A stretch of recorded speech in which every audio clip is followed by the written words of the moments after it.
ملک بھر کی طرح سانگڑ میں بھی یکم محرم الحرام شہادت حضرت عمر فاروق رضی اللہ تعالیٰ عنہ عقیدت و احترام کے ساتھ منایا جا رہا ہے۔ سانگڑ میں بھی اہل سنت الجماعت کی جانب سے عیدگاہ سانگڑ سے ریلی کا اہتمام کیا گیا۔ مقررین نے خلیفہ دوم امیر المومنین سیدنا حضرت عمر بن خطاب کے فضائل و مناقب، سیرت و کردار، بے مثال فتوحات اور ان کے سنہرے کارناموں پر روشنی ڈالتے ہوئے ان کو خراج عقیدت پیش کیا۔ حضرت عمر فاروق رضی اللہ تعالیٰ عنہ سے مسلمانوں کی قوت میں اضافہ ہوا۔ آپ کا دور خلافت تاریخ اسلام کا درخشاں باب ہے۔ حضرت عمر فاروق رضی اللہ تعالیٰ عنہ کی خدمات، جرأت و بہادری، فتوحات، شاندار کردار اور کارناموں سے اسلام کا چہرہ روشن ہوا۔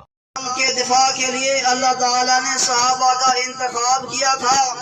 اللہ تعالیٰ نے صحابہ کے اوصاف کو قرآن مقدس کے اندر ذکر فرمایا کہ محمد الرسول اللہ والذین معہ اشداء علی الکفار، جو محمد الرسول اللہ کے ساتھی ہیں، جو مقدس جماعت ہے، وہ کفار پر یعنی اللہ کے دشمنوں پر اشداء